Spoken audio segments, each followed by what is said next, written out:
Thank you for that lovely introduction. Hi, Kate. Oh, hi, Mario. How are you? How's it going? I'm good, thanks. You're right at home here. Welcome to my living room. I'm very happy to be here. And we're so glad you guys are all here. And Mario, let's go. Let's get into the spirit of why everyone's here this weekend. Who is your F1 team? Who are you supporting? So by law, my F1 team is Ferrari, by birth of vowel. But it's a little complicated right now because myself and the other Italian faction are all quietly and secretly also rooting for Kimi Antonelli. So we have Kimi racing for Mercedes on behalf of Italy, and then we've got the team of Italy. So it's conflicting, but it gives us more chances to win, which we like. I do. I always like when odds go up. I feel like one day we're actually going to see a Carbone-sponsored team, but maybe we'll get to that. That will be a question. Fueled on pasta? Yeah, fueled by pasta. Carbon neutral? Let's go. Keep talking. Carbon neutral. Carbone neutral, right? Yes. Carbone neutral. Let's also talk. One thing we want to talk about is power dining and tough reservations.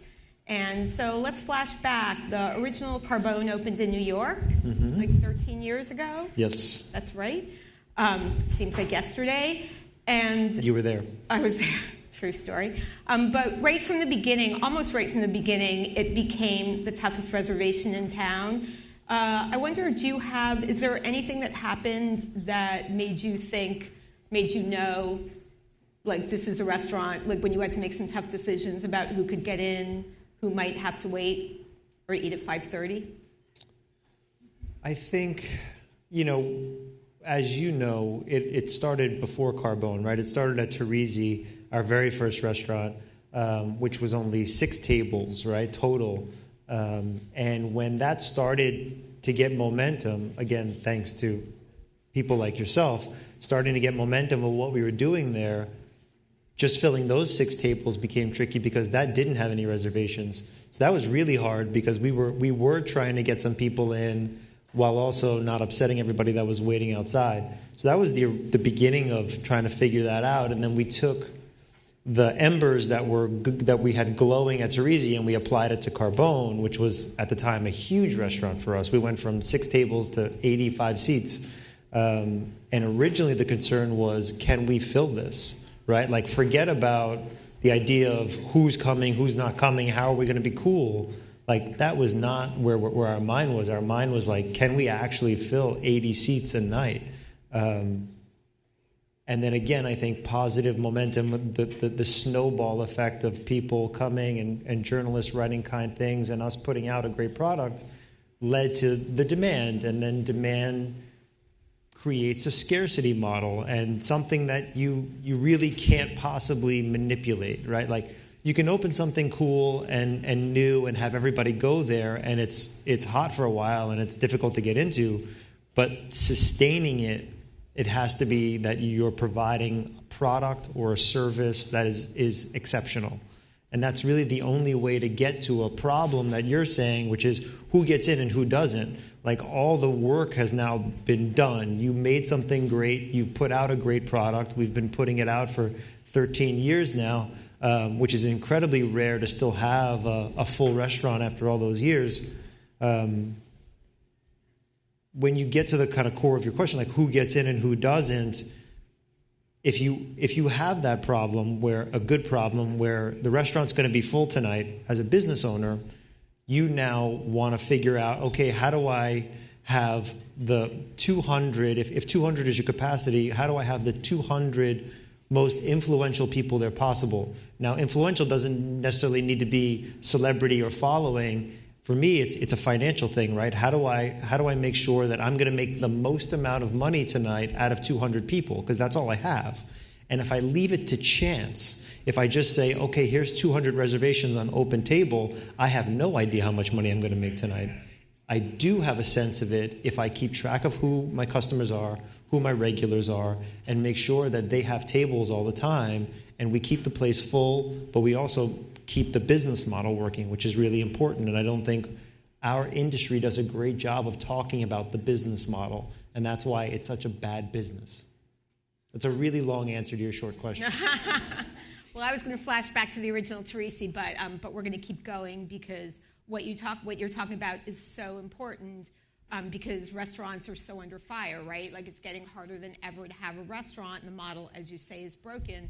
But I think you anticipating who your customers are, who are spending money. There's been like a huge boom in that in businesses that sell reservations, bots and like all those things that have happened.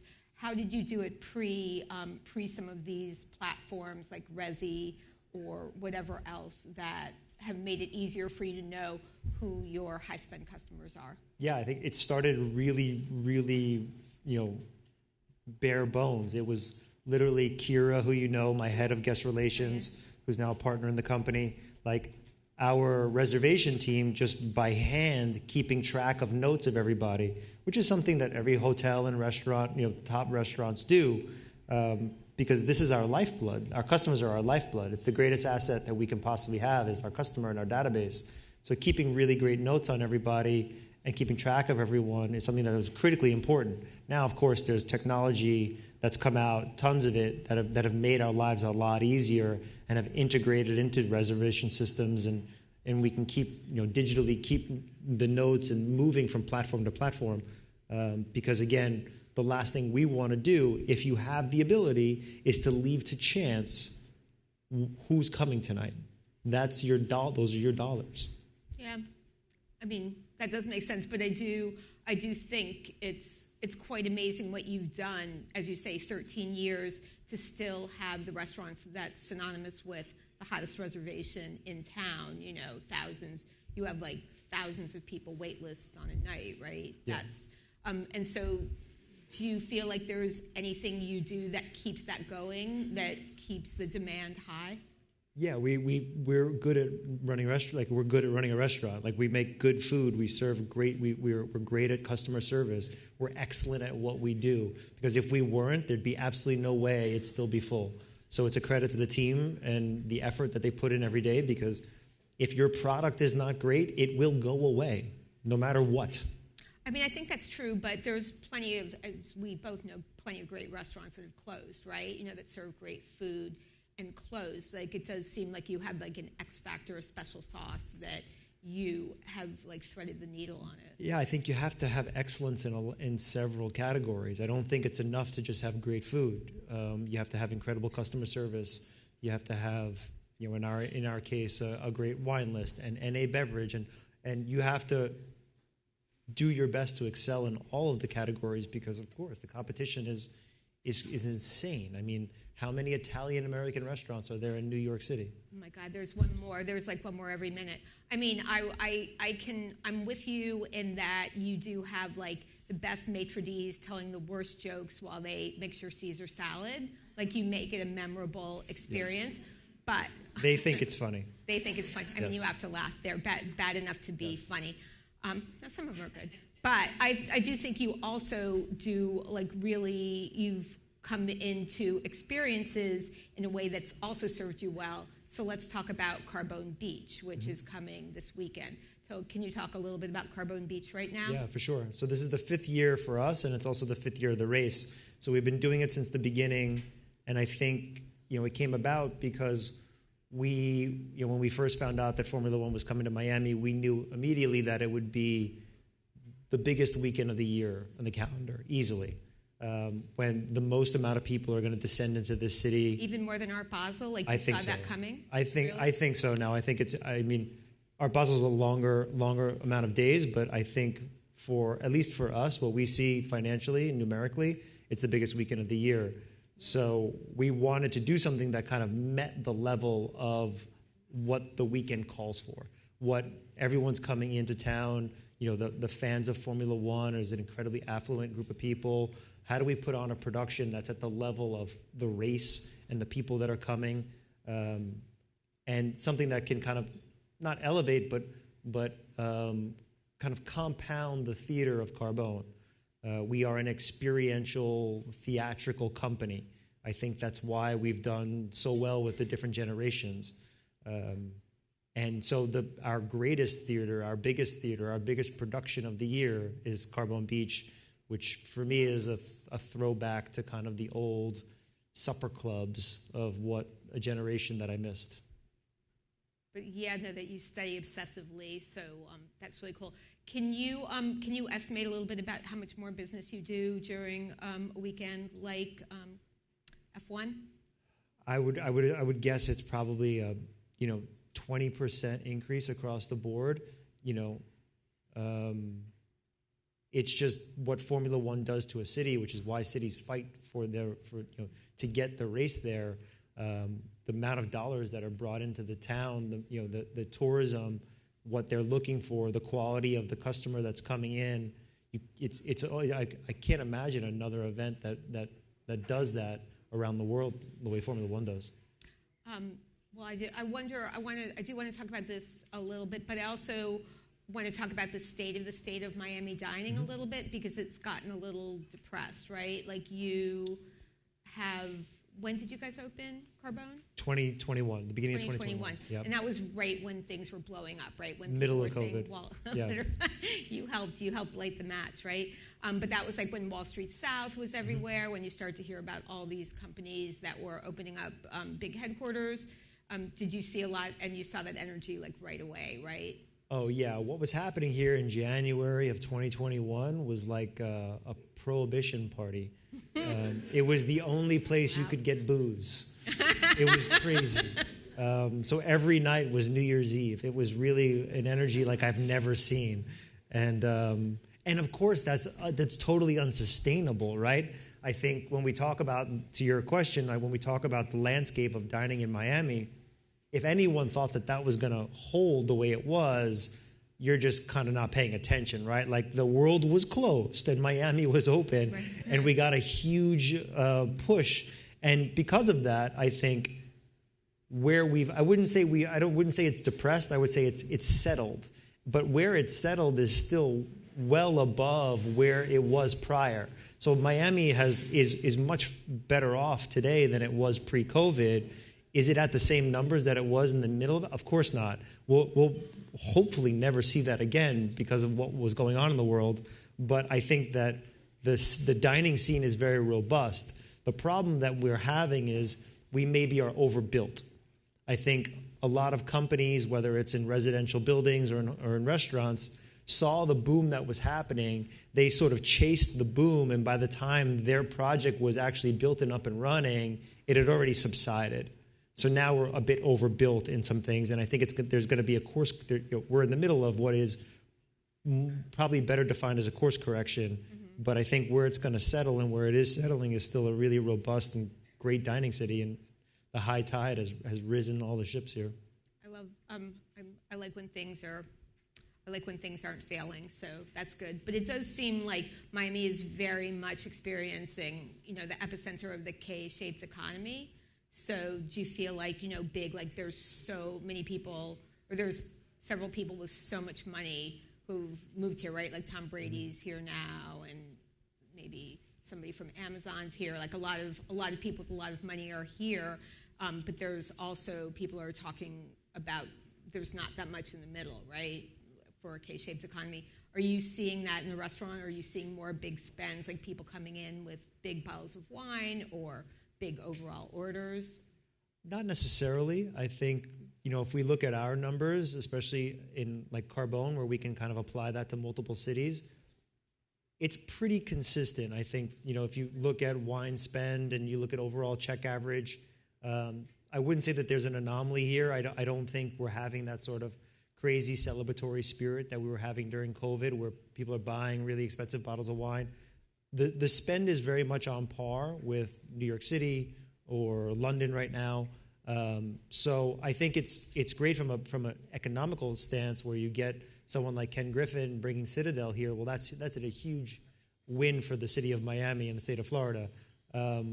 Individually, that one person can only affect the check average so much, but what he is doing is bringing a huge database of employees that are very well paid to the ecosystem of the restaurant world here, which is a great thing.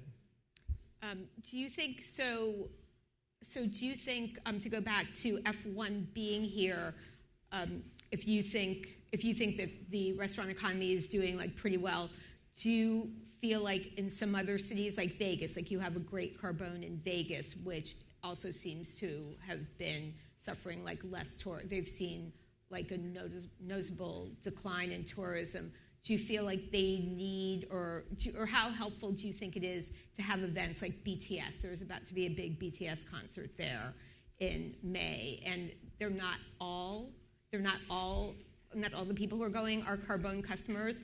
But I remember from the last concert, some of BTS ate at Carbone, and I think that brought in a whole bunch of people who are obsessed with those guys, right? Like, how much does an event like F1 here, like a BTS concert, like Taylor Swift, help restaurants, especially in cities where tourism is key to their business? Well, what's happening in Vegas, and I think it's pretty much across all the major hotels and trickling down to the restaurants, is the luxury sector is actually doing totally fine and to a certain degree doing well. Where Vegas sort of shot itself in the foot is in the middle, where they began sort of overcharging for the bare essentials of a day. So yes, you can afford the room rate, but everything else was exorbitantly expensive, like you're shopping in an airport, because they just felt they had this captive audience, and to a certain degree they could take advantage of them. And I think they're realizing their mistakes in that. The luxury sector, and we're seeing it at the restaurants at Carbone and others, just like the big suites of the hotels, are doing totally fine. Yeah, the tourism numbers are down, and that's a problem for the city as a whole. But where it's really affecting it is sort of in the middle there, your K-shape. Like the middle has really taken a beating. Those room rates and those customers are not showing up to Las Vegas right now because they've frankly been taken advantage of. What was the original question? I lost it. No, it was about how important. Oh, the events. Yeah. F1 you really can't beat because of the amount. You're talking about hundreds of thousands of people from around the world that are generally quite affluent coming to a city and inhabiting everything, right? Hotel rooms, restaurants. That's a very tough thing to beat. I would be hard-pressed maybe on a single event happening in the world, Super Bowl, something like that, but like as a traveling circus that F1 is, I can't imagine another thing that would affect it even greater than that. I love that we're all here for this, right? Like, what a big moment we get to be here for. Like, I feel like this is almost like your prohibition, right? Like the prohibition party. I'm thankful that those days are past us. Those almost killed me. Mario loves the past. One thing you probably have picked up from this, Mario is obsessed with history. He is the most excellent student of history. And before you opened, I guess it was the Grill actually, you guys spent so much time in the library, like researching all these like fantastical, like, well, I guess Mama Leone's was pre-Carbone, right? I've spent a good amount of time in the library looking at menus and researching our projects, and so cool. You know, it's theater. But let's not talk about the past for a minute. Let's talk about the future. So, how do you see yourself expanding? Would you do something besides restaurants? Definitely. I think expansion for us should make sense that we're doing it. I think for those that are our customer base and our fans, when they hear that we're doing something, it should make sense to them. But I think looking at the word hospitality and as a bigger entity and not just restaurants, and saying, okay, restaurants are always going to be at the core of major food group, but I think that I'd like to challenge myself and my team to start applying what we've learned and what I think makes us special to some of the other subsectors of hospitality, whether that's hotels, branded residential. We're building a tower right now a couple blocks from here called Villa Miami. So that's a project between us and Terra Group, the developer, and we're doing a co-branded residential where I'm doing the restaurants. I designed the kitchens and the condos and things like that. I think that's a great example of some of the arenas that we'll go into. Certainly consumer packaged goods with the Carbone sauce and things like that. So you're gonna see more of us pushing under the umbrella of hospitality where it makes sense. Major food group. And when is Miami Tower opening? We're topping off the building this year, and guests or owners of condos will be able to start moving in mid next year. And do you see any hotels? For sure, hotels. Because restaurants affect the bottom line of a hotel so greatly these days that I would be remiss if I didn't take a chance on being on the other side of that deal. I'm making guests are traveling often for the restaurants that are inhabiting these. They're choosing hotels because of the great food and beverage that's there. So if that's the case, then I want to be the owner of the flag of the hotel and not just the restaurateur. It just makes sense. I'm going to cut out the middleman. I love that. Where are you? So is almost all your energy in Miami right now? Do you see, how do you feel about New York City? Let's talk about New York City. New York is doing record numbers for us. Really? New York is absolutely on fire. It's always great when the Knicks are still alive. Oh, yeah, keep talking. So that's good for all of New York. But New York is doing incredible, and I'm super bullish on New York. We've got a couple of projects in New York that are coming up that are going to be really exciting. Let's hear about them. What do you want to say? I can't disclose quite yet. Come on. But I've got a good one. I've got a good one cooking. Off the record. I got a good one cooking. Off really the have record. A good Look one? at all these people. I know. Just kidding. Just kidding. Well, when you feel like talking about it, you're going to tell us. But you're also, do you see, is there any one part of the world that you're psyched about? Are you guys doing something in South America? We just opened in Cartagena, Colombia, which I would have not had on my bingo card, but it's an exceptionally beautiful property. It's a Four Seasons hotel. The Santo Domingo family are the owners of the property, who are very close friends of ours, and it was a chance to do something. Just it fell under the category of miscellaneous special.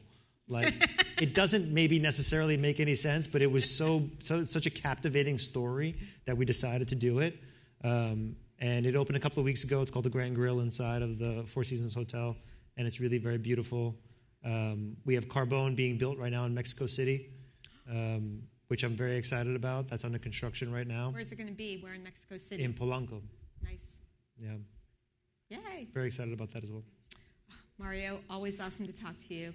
Thank you guys for being here.